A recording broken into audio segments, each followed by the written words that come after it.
पृथ्वी पूरी तरह से बंजर हो चुकी है और अब पानी कुछ खास जंगी दलों के पास बचा है, जिसकी कीमत अब सोने से कहीं अधिक ज्यादा है। कहानी शुरू होती है और एक बंजर जगह पे मैक्स नाम के एक आदमी को दिखाया जाता है। मैक्स अपने टाइम पर एक पुलिस वाला हुआ करता था, लेकिन अब क्योंकि दुनिया में कोई नियम और कानून बचा ही नहीं था, तो अब जितने लोग दुनिया में बचे हुए थे वो खुद को सरवाइव कराने के लिए अपने नियम खुद ही बना लिया करते थे। मैक्स को अपनी फैमिली के भी सपने आते हैं जिनकी अब डेथ हो चुकी है।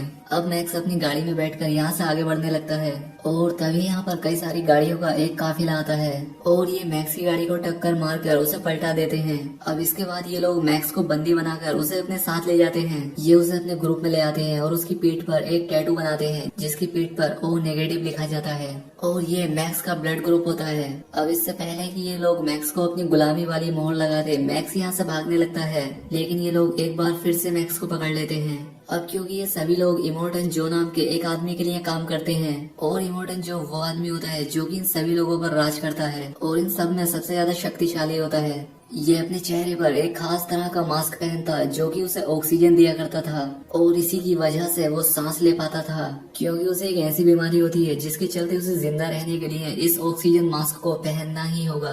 ये एक ऊंची पहाड़ी पर रहता था। इसके बाद ये पहाड़ी से नीचे झांकता है जहाँ पर बहुत सारे आदमी होते हैं और ये सभी लोग दिखने में काफी ज्यादा कमजोर थे। इमोर्टन जो इन सभी से कहता है कि मैं तुम्हारा मालिक हूँ और मेरी ही वजह से तुम सभी ऊपर उठोगे और मैं तुम्हें मुक्ति दूंगा। इसके बाद ये उन सभी आदमियों के लिए ऊपर से पानी छोड़ता है, क्योंकि यहाँ पर इमोर्टन जो ही एक ऐसा आदमी था जिसके पास पानी निकालने की सुविधा थी और ये अपने गुलामों से ये काम कराया करता था। खैर, पानी देखकर ये सभी लोग काफी खुश हो जाते हैं। अब क्योंकि इस समय में पानी की काफी कमी हो चुकी थी, इसलिए ये सभी लोग एक दूसरे से लड़कर पानी भरने लगते हैं। इसके बाद सीन चेंज होता है और हमें एक लड़की को दिखाया जाता है जिसका नाम फ्यूरियोसा होता है और ये भी इमोर्टन जो के लिए ही काम किया करती थी और ये इमोर्टन जो के लिए एक फ्यूल स्टेशन से फ्यूल लेने के लिए जा रही होती है, लेकिन इससे पहले कि ये फ्यूल स्टेशन तक पहुंच पाती ये अपनी गाड़ी को ईस्ट की तरफ मोड़ लेती है।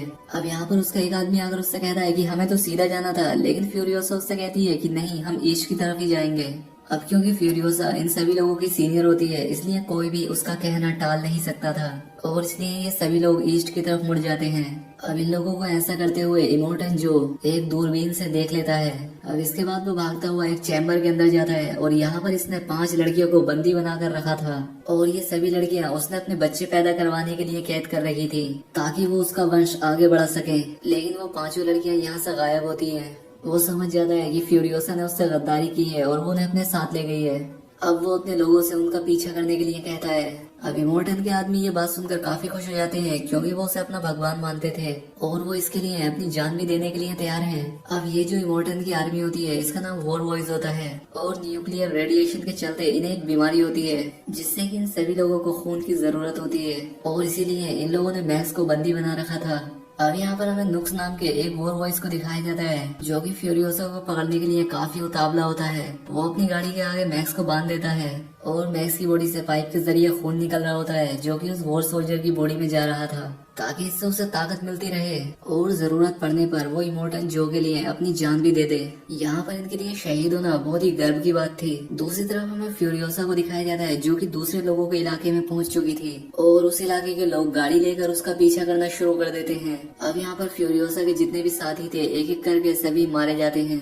अब इमोर्टन जो के वो आदमी जो कि फ्यूरियोसा को पकड़ना चाहते थे वो यहाँ पर पहुँच जाते हैं। अब जो दूसरे इलाके के लोग थे वो उनसे लड़ने लगते हैं और एक एक करके उन सभी को मार भी देते हैं, लेकिन इससे पहले कि ये फ्यूरियोसा को पकड़ पाते सामने से एक बहुत ही बड़ा रेत का तूफान आ जाता है। फ्यूरियोसा अपना ट्रक लेकर उस तूफान के अंदर चली जाती है, लेकिन वो वॉर सोल्जर जिसके आगे मैक्स बना होता है वो भी फ्यूरियोसा का पीछा करते करते उस तूफान के अंदर चला जाता है। जब वो फ्यूरियोसा की गाड़ी के पास होता है तब वो अपने गाड़ी के अंदर पेट्रोल डालने लगता है ताकि वो खुद की गाड़ी को आग लगाकर फ्यूरियोसा को रोक सके, लेकिन इससे पहले कि वो ब्लास्ट कर पाता मैक्स उसका हाथ पकड़ लेता है और इसके बाद उसकी गाड़ी फ्यूरियोसा के ट्रक से टकरा जाती है और यहाँ पर वॉर सोल्जर की गाड़ी पलट जाती है।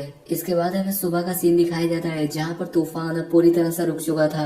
यहाँ पर मैक्स तो जिंदा होता है लेकिन वो वॉर सोल्जर मारा गया था। वो यहाँ पर मैक्स के साथ जंजीर से बंधा होता है, इसलिए मैक्स उसे अपने कंधे पर उठाकर फ्रियोसा की गाड़ी की तरफ बढ़ने लगता है।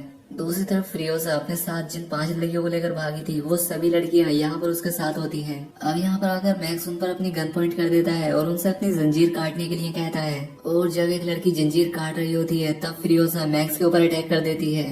अब यहाँ पर इन दोनों के बीच फाइट होने लगती है और तभी वो वॉर सोल्जर जो कि मैक्स के साथ जंजीर से बंधा था वो उठ जाता है, क्योंकि वो मरा नहीं था, वो तो सिर्फ बेहोश हो गया था। वो किसी भी कीमत पर फ्रियोसा को पकड़ना चाहता है ताकि इमोर्टन जो उसे शाबाशी दे और उसे मुंह मांगा इनाम भी। अब यहाँ पर मैक्स और वो वॉर सोल्जर दोनों मिलकर फ्रियोसा को अपने कब्जे में ले लेते हैं। अब वॉर सोल्जर ये देखकर काफी खुश हो जाता है, वो मैक्स की जंजीरें भी काट देता है, लेकिन यहाँ पर मैक्स उसे घूंसा मारता है और खुद वो ट्रक लेकर यहाँ से निकलने लगता है। फ्रियोसा के साथ यहाँ पर जो 5 लड़कियां होती हैं वो उनसे कहती है कि अगर तुम बचना चाहती हो तो मेरे साथ चलो, क्योंकि पीछे से इमोर्टन जो की बहुत ही बड़ी तादाद हमें पकड़ने के लिए आ रही होगी। अब फ्रियोसा उस गाड़ी की तरफ बढ़ती है जो मैक्स लेकर यहाँ पर चला था। दरअसल वो कुछ दूर आगे जाकर ही बंद हो गई थी। यहाँ पर फ्रियोसा उससे कहती है कि मैंने इस गाड़ी में एक सीक्वेंस सेट कर रखा है और इस ट्रक को सिर्फ मैं ही चला सकती हूँ, और अब इसीलिए मैक्स इन सभी को भी अपने साथ गाड़ी में बैठा लेता है। अब ये सभी लोग आगे बढ़ने लगते हैं और एक बहुत ही बड़ी सी चट्टानों के पास पहुंच जाते हैं। अब यहाँ पर भी एक गैंग होती है और ये इलाका उस गैंग का होता है। यहाँ पर फिरोजा कहती है कि मैंने इन लोगों से एक डील की थी कि ये हमें यहाँ से जाने देंगे, लेकिन अब मुझे पता नहीं कि ये लोग हमें यहाँ से जाने देंगे भी या नहीं। वो यहाँ पर उन 5 लड़कियों से और मैक्स से गाड़ी के अंदर छिपने के लिए कहती है और इसके बाद वो ट्रक से उतरकर उन आदमियों से बात करने की कोशिश करती है। यहाँ पर इस दूसरे ग्रुप का सरदार फिरोजा से कहता है कि तुमने कहा था कि कुछ ही लोग तुम्हारा पीछा करेंगे, लेकिन यहाँ पर तो 3 जंगी टुकड़ियाँ तुम्हारा पीछा कर रही है। अब क्योंकि फिरोजा ने यहाँ से गुजरने के बदले इन्हें डीजल देने का वादा किया होता है, जो कि फ्रियोसा के ट्रक के पीछे जुड़े एक गोल से टैंक के अंदर था। लेकिन इससे पहले कि फ्रियोसा उस टैंक को अलग कर पाती, वो देखती है कि इमोर्टन जो अपने आदमियों के साथ इन तक पहुंचने वाला है, और अब इसीलिए मैक्स गाड़ी स्टार्ट करता है और यहाँ से निकलने लगता है। अब फ्रियोसा भी किसी तरह से गाड़ी में बैठ जाती है। अब दूसरे कबीले के लोग फ्रियोसा को रोकने के लिए सामने की एक पहाड़ी को ब्लास्ट कर देते हैं, जिससे कि अब अंदर आने का रास्ता पूरी तरह से बंद हो जाता है। अब यहाँ पे इमोर्टन जो और उसकी सेना वो सब लोग बाहर ही रुक जाते हैं। अब जिन लोगों का ये इलाका होता है वो बहुत ही अच्छे बाइकर्स होते हैं, और अब इसीलिए वो अपनी बाइक्स पर सवार होकर मैक्स और फ्रियोसा का पीछा करना शुरू कर देते हैं। लेकिन यहाँ पर मैक्स और फ्रियोसा एक एक करके इन सभी बाइकर्स को मार देते हैं। लेकिन तभी ये लोग देखते हैं कि इमोर्टन जो भी इनकी गाड़ी के पीछे ही होता है। अब यहाँ पर इमोर्टन जो फ्रियोसा को गोली मारने ही वाला होता है कि तभी उन 5 लड़कियों में से एक लड़की को ट्रक के बाहर खड़ा कर दिया जाता है, क्योंकि लड़की प्रेग्नेंट होती है और इसके पेट में इमोर्टन जो का बच्चा होता है। और अब इसीलिए इमोर्टन जो इस पर फायरिंग नहीं करता, क्योंकि वो किसी भी कीमत पर अपने बच्चे को नुकसान नहीं पहुंचाना चाहता था, क्योंकि ये बच्चा उसके लिए बहुत ही ज्यादा जरूरी था। लेकिन फिर भी वो फ्रियोसा की गाड़ी को रोकने की पूरी कोशिश करता है। वो अपनी गाड़ी से एक जंजीर फायर करते हैं और वो जंजीर सीधा आकर इनके गाड़ी के स्टीयरिंग में अटक जाती है, और अब इसके चलते ये लोग अपनी गाड़ी को कंट्रोल नहीं कर सकते थे। लेकिन तभी वो लड़की जो कि प्रेग्नेंट होती है वो गाड़ी से बाहर निकलती है और उस जंजीर को काट देती है। अब इससे पहले कि ये लोग उस गाड़ी को कंट्रोल कर पाते, ये देखते हैं कि सामने एक चट्टान है। अब ये लोग किसी तरह से अपनी गाड़ी को मोड़ लेते हैं, लेकिन इनकी गाड़ी का दरवाजा उससे टकरा जाता है। वो लड़की जिसने जंजीर काटी थी वो अभी भी उस ट्रक से बाहर थी, और जब वो गाड़ी के अंदर जाने की कोशिश करती है तब उसका पैर फिसल जाता है और वो उस टूटे हुए दरवाजे पर लटक जाती है। वो दरवाजा टूट जाता है और वो जमीन पर गिर जाती है। पीछे से इमोर्टन जो भी आ रहा होता है वो उसे बचाने के लिए अपनी गाड़ी को दूसरी तरफ मोड़ देता है, और अब इससे उसकी गाड़ी पलट जाती है। और वो यहाँ पर देखता है कि इसकी वो गुलाम जिसके पेट में उसका बच्चा होता है वो पूरी तरह से जख्मी हो चुकी है और वो अपनी आखिरी सांसें ले रही थी। अब ये देखकर इमोर्टन जो गुस्से से चिल्ला उठता है। दूसरी तरफ मैक्स और फ्यूरियोसा अब भी आगे बढ़ ही रहे होते हैं। इनकी गाड़ी में इमोर्टन जो का वो आदमी भी छिपा हुआ था। नक्स यहाँ पर काफी परेशान होता है। वो कहता है कि मुझे एक मौका मिला था, मैं तुम लोगों को पकड़कर इमोर्टन जो के हवाले कर सकता था और मैं अपने साथियों के साथ जन्नत में जा सकता था, लेकिन मैंने अपने सभी मौके खो दिए। अब गाड़ी में जो बाकी की 4 लड़कियां होती हैं उन्हीं में से एक लड़की से समझाती है। वो उससे कहती है कि शायद तुम्हारी किस्मत में कुछ और ही लिखा है। वो प्यार से उसके मुंह पर हाथ फेरती है और अब नक्स को भी अच्छा लगता है। अब इन लोगों को चलते चलते पूरा दिन हो चुका था और अब रात हो चुकी थी। यहाँ पर मैक्स और फ्रियोसा देखते हैं कि अभी भी इमोर्टन जो कि गाड़ियों का एक बहुत ही बड़ा काफिला इनका पीछा कर रहा था, और इसीलिए मैक्स जमीन पर डायनामाइट बिछाकर अपनी गाड़ी लेकर वहाँ से आगे बढ़ जाता है। और जब इमोर्टन जो के आदमियों की गाड़ियाँ उस डायनामाइट के ऊपर आती हैं तब वो ब्लास्ट हो जाती हैं और इस वजह से इनकी बाकी की गाड़ियां यहाँ पर रुक जाती हैं। लेकिन फिर भी यहाँ पर एक गाड़ी बचकर आगे निकल जाती है और वो अभी भी मैक्स और फ्रियोसा की गाड़ी का पीछा कर रही थी। और इससे पहले कि मैक्स और फ्रियोसा यहाँ से आगे निकल पाते कि उनकी गाड़ी का टायर एक दलदल के अंदर धंस जाता है और अब इस वजह से ये लोग आगे नहीं बढ़ पा रहे थे। अब यहाँ पर नक्स भी इनकी हेल्प करना चाहता था। वो कहता है कि वो देखो सामने एक सूखा हुआ पेड़ है, हमें गाड़ी की केबल को उस पेड़ पर बांधना चाहिए और इससे हम अपनी गाड़ी को दलदल से निकाल सकते हैं। और इसके बाद मैक्स वैसा ही करता है, उस केबल को उस सूखे हुए पेड़ से बांध देता है। तभी वो गाड़ी जो इनका पीछा कर रही होती है वो इनके करीब आ जाती है। वो यहाँ आकर लगातार इन पर गोलियां चलाने लगती है, लेकिन इससे पहले कि वो इन्हें मार पाते कि इन लोगों की गाड़ी दलदल से निकल जाती है।